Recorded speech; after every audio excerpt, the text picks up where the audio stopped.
Good morning, Your Honors. Morning. I would like to reserve 1 minute for rebuttal, please. Okay, when the yellow light comes on, you'll be into your 1 minute. Okay. May it please the Court, my name is Rafael Castro III. It's a bit of an odd case because I am the appellant in this case, representing myself and my 4 siblings. I am the oldest son of the decedent, Dr. Castro. I will refer to myself and my siblings as the natural children. We are his surviving natural children and lineal descendants. The decedent is also survived by his spouse, Ms. Hidalgo, which is the appellee. The standard of review here is de novo because this appeal involves a claim of life insurance proceeds under the 2010 statute of, which is 222.13 subsection 1, Florida statutes. And I've cited the Cadle Company versus Pegasus Ranch Fort DCA case for that proposition. One of the problems in this case is that if this case were decided in 1970, there would be no question the proceeds would inure to us and to the surviving spouse in equal portions. For some unknown reason, the legislature deleted that statute. Now, I've given my own interpretation of why I think they did. I thought it was superfluous because the intestacy laws of Florida, section 732.101, subsection 1 at sec. The other ones are 732.102, subsection 3, which is the estate of the spouse, and section 732.103, subsection 1, which is the estate. The rest of it basically goes to the lineal descendants, which are us only in this case. I've raised 2 alternative issues, and I've done so because that's the way the statute works. The proceeds are either bequeathed or they inure. If one operates, the other one doesn't. So, well, counsel, won't you get to make these arguments later on when you proceed further on the merits with this case? I don't think there's any need, Your Honor. This is a pure issue of law. If you decide in our favor, there's no need for any probate administration. We've said all. Go ahead, finish your. We said all along we're interested only in these life insurance proceeds. We're not interested in the probate administration. We tried to settle this case early, offering her more than her intested share. She refused. We've been in litigation for 2 years, basically. Let me ask you this. We have reviewed the file, and I see that there was a motion to dismiss early on in the appeal because this was not, or the motion indicated that this was not a final order. Because you moved for judgment on the pleadings, and the judge actually simply denied the motion. And I believe in the hearing on that, the judge actually said, look, I can't decide this now. I like to rule from the bench, but I can't do that here. So when my office got the case as assigned, we looked at that issue and we're concerned about the jurisdiction because it seems like it, as Judge Stevenson points out, is something that may still be determined at some point in time on a final basis as opposed to not summarily determining it on this motion for judgment on the pleadings.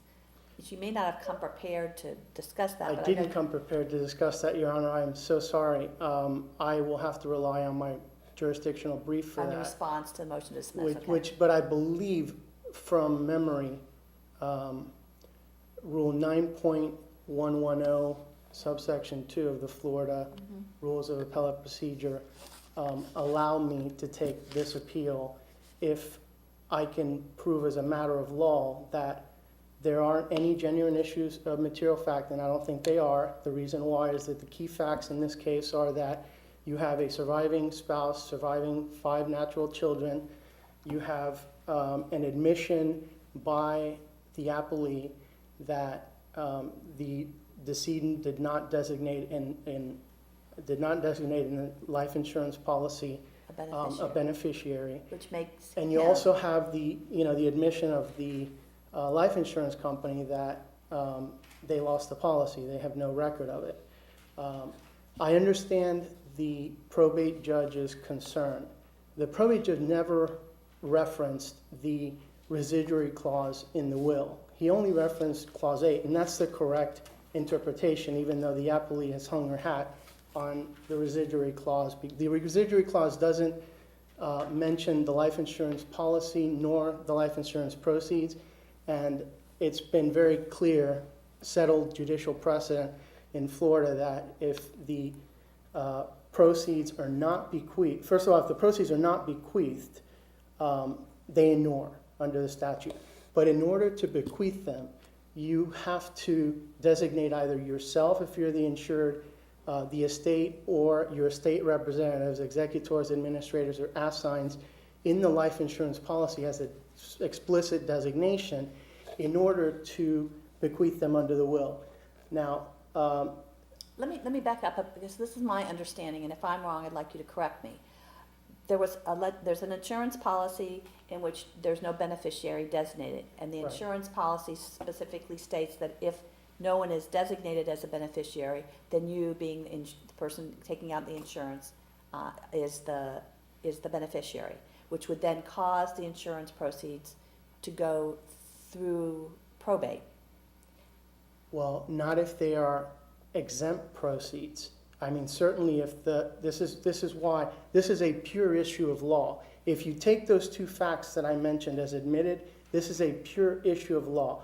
The way that you decided, that finally determines the case, which is why I raised this case under 9.110.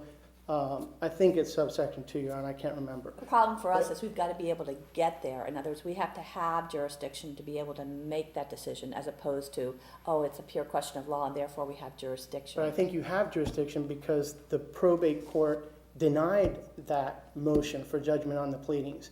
There is no genuine issue of material fact. And if there is no genuine issue of material fact, I should be entitled in the probate court to judgment as a matter of law. And that's what I'm saying.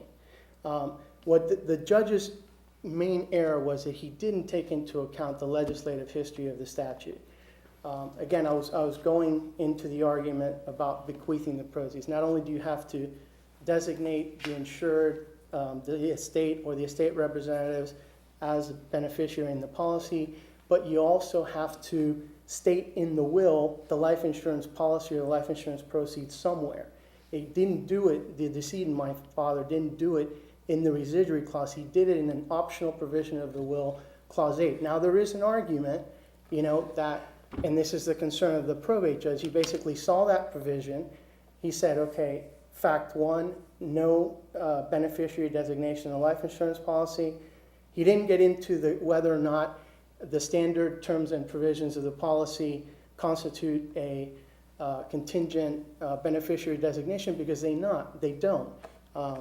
Crosley and Clemens basically take that argument away. It's a meritless argument. What he was concerned about is he saw that provision in the will. It does mention the life insurance policy. It does direct the appellee, Ms. Hidalgo, to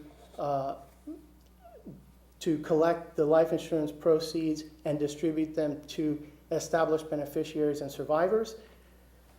But the established beneficiaries and survivors are those that inure, in this case, under the statute, because they weren't bequeathed. You cannot bequeath them unless you specifically designate the insured, the estate, or the estate representatives in the policy. That wasn't done in this case.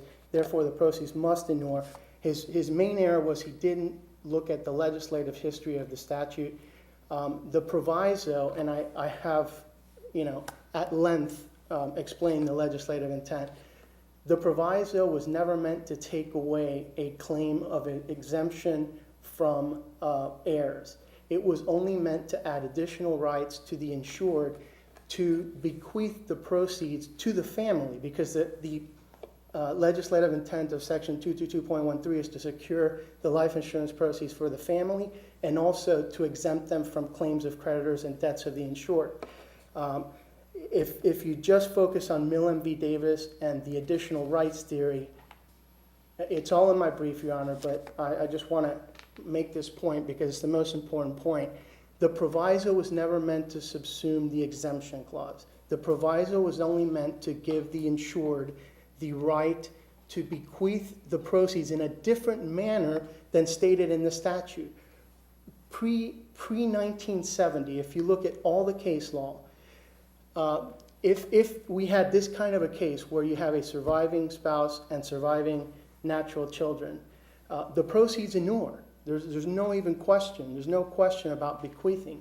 But to the extent that you think that they may be bequeathed under Clause 8 of the will, please keep in mind that the legislative intent does not allow that to happen, because the first part didn't happen.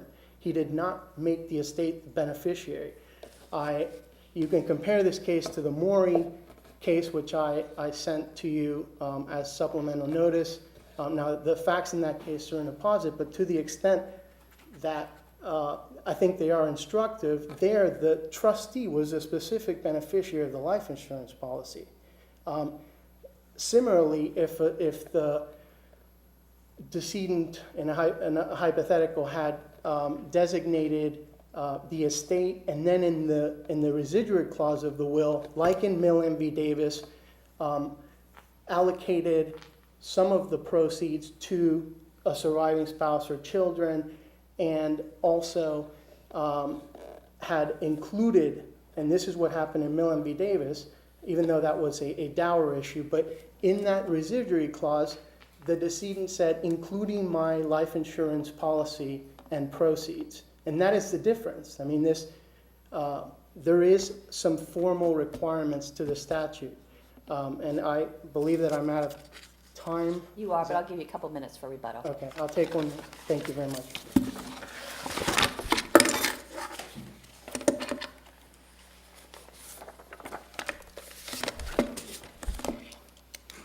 Good morning, Your Honors. Good morning. I do very well recall the issues that were raised in the motion to dismiss, and I'd like to take a little bit of time to address them because... I don't know if you understand, but we have two different panels that sit on these cases, a motions panel and a merits panel. We are the merits panel, Right. so we always go back and take a look at issues like that. I'll be brief, but the rule basically lists those interlocutory orders that can be appealed, and a motion for a judgment on a pleadings is not one of them that's listed.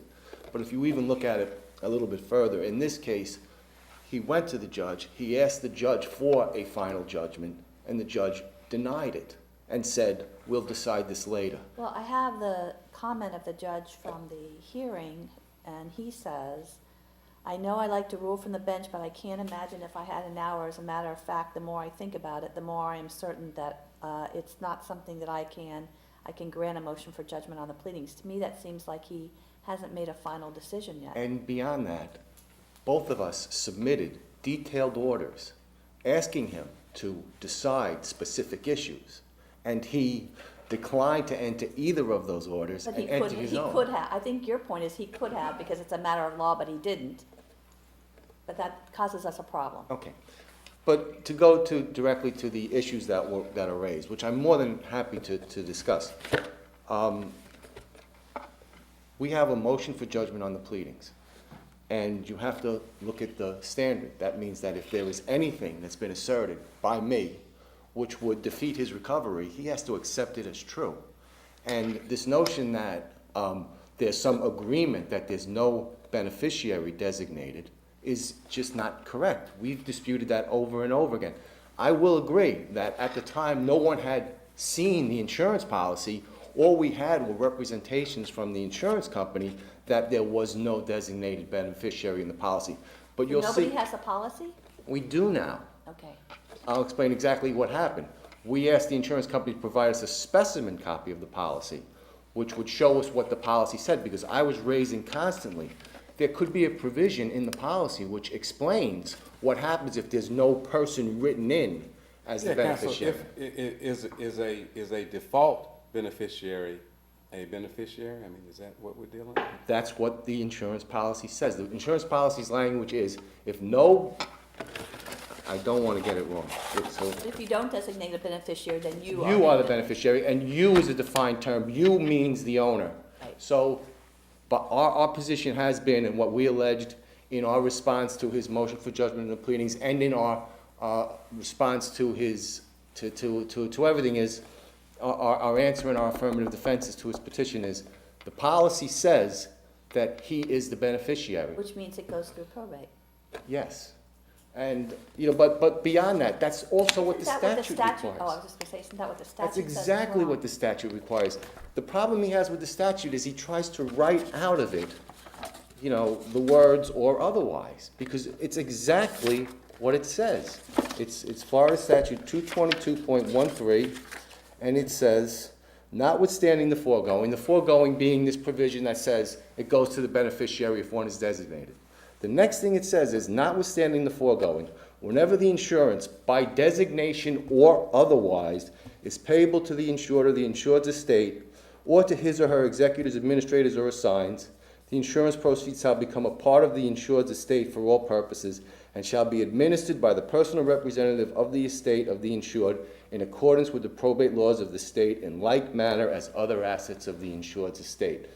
Those words, or otherwise, have to have meaning. I don't think I have to cite you. I cited them in my brief. I'll cite them again. The case law that says when the legislature puts words in a statute, those words are there for a reason and they are not to be ignored. But you also have to look, all of the case law that he cites about, the preference for lineal descendants and the spouse, that was because the statute used to specifically say that, if that there was this preference for them. That language was taken out. So you can't also assume that the legislature removes language from a statute intending it to continue to have the full force and effect it had before. If they are going to amend the statute, they're doing it to change it. So whatever the intent was back in the 1800s, when the legislature specifically removes that preference and replaces it with by designation or otherwise, then you have to look at the situation and say, is this an or otherwise? We think it's both. We think the insurance policy names the decedent as the beneficiary. We think he's designated by that provision, which says, if there is no one designated, you are the beneficiary. We think that's a designation. It's a contract. It's a provision of the contract that's binding on both parties. But even if it's not a designation, it's certainly an or otherwise. And or otherwise is part of the statute. And that's why we believe that it has to go to the estate. And that's what the insurance company said too, because that was the only way we could get the money. They wouldn't pay it to anybody else except the estate. And I make that point in my brief too. This whole idea that you're going to use partial intestacy is crazy, because now you're asking an insurance company on the fly to make a determination as to who the intestate heirs are of their decedent. How could they do that other than in probate? So basically saying that, well, we can interpret the legislature intended to create a partial intestacy to make administration of estates easier is ludicrous. You would be saying to an insurance company, on the fly, you either decide somehow who this person's intestate heirs are, or every single case ends up in probate court trying to determine through partial intestacy who the intestate heirs are. And the idea that you would use a life insurance policy to avoid probate, but as an estate planning tool, not name a beneficiary to make sure that you end up in probate court trying to determine who the intestate heirs are, seems to me to be absolutely ridiculous. And that's why we've taken the position that we've alleged that policy exists. We know what that policy says. We have a copy of the policy. As I was explaining, they sent us a specimen policy, and it was in the specimen policy. I was getting ready to prepare a motion for summary judgment. I know under the best evidence rule to get the specimen policy in, I'm going to have my client allege that I made a diligent search. I said to her, go make a diligent search. A garage full of papers, her and her son went through them, and they actually found the policy. His policy, the decedent's policy, we actually have it. We attached it, we amended our answer, we attached it, the motion to amend was granted. And it does not designate a beneficiary.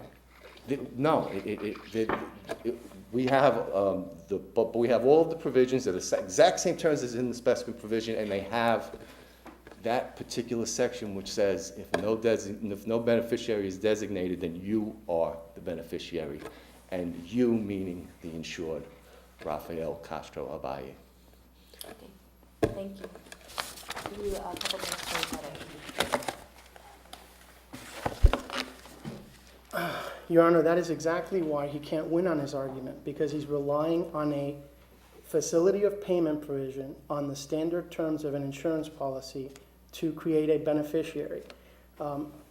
To address Judge Stevenson's point, a default beneficiary cannot be a beneficiary. If you look at Clemens and Crosley, they stand for the proposition that standard terms and conditions of a policy, facility of payment provisions, cannot determine beneficiaries. That is not the purpose of the statute. Crosley's a 4th DCA court, but the one that is on point here is Clemens v. Clemens, because in that case, there wasn't a designation in the insurance policy, and the insurance policy was renewed several times, and then when the decedent died, it wasn't renewed, and there was a dispute between the spouse and the children, the one child, and the spouse tried to rely on the contingent on the facility of payment provision in that policy to try to make her the beneficiary, and it didn't work. That's not a meritful argument. Let me see if I understand your position then. Based on the premise that a term of a policy cannot determine a beneficiary, then you consider, for purposes of this insurance policy, that intestacy, and that must be determined based on the laws of intestacy. That's correct, Is that Your your Honor. position? And if you look at Clemens v. Clemens, okay, in that particular case, where the policy could not, there was a facility of payment provision in there that sent the proceeds to the estate and gave the proceeds, I guess, to the estate. But the court there said that the policy was complete in and of itself, notwithstanding the absence of the beneficiary designation. The reason why is because at that point, Clemens was decided pre-1970, so the statute said that the proceeds inure exclusively to the surviving spouse and child in equal portions. That was read into the policy to make it complete. I'm asking you to do the same thing here. The only difference is because we don't have a specific designation in the policy and because the statute requires one, what I'm asking you to do is, like in Clemens, read into the policy Florida's intestacy law so that the policy can be complete, and then, as a matter of law, we are entitled to a share of those proceeds, half. The appellee is entitled to the other half. I don't think there's really any other point that I need to raise, except I just want to point out that these life insurance proceeds in Florida are special, unique property. If you look at the Millen v. Davis case, that should be the lodestar, because that really tells you what the legislative intent is. It tells you that those proceeds are always for family exigencies. The proviso, the or otherwise, is not intended to take away the rights of the heirs under intestacy. And I know that this court has held before that, that intestacy is abhorred, but intestacy serves its purpose. In this case, it provides predictability. If you rely on, and this is what the Clemens case said, or the Crosley case said, I think they both said the same thing. If you allow the standard terms and conditions of an insurance policy, which are usually disparate, depending on the contract between the insured and the insurer, that does not lead to uniformity, because it could be different things. At least with the Florida statutes, the intestacy laws, you have predictability. You know exactly what the determination will always be. And what I am saying is, maybe that's what the legislature intended. Maybe it was superfluous to have the exclusively inure to surviving spouse and children in equal portions, because that's exactly what we get under the intestacy law. I think we understand your position. That's my position. Thank you very much, Your Honor. Very good. Thank you. We appreciate your time. Court will be in recess until next week.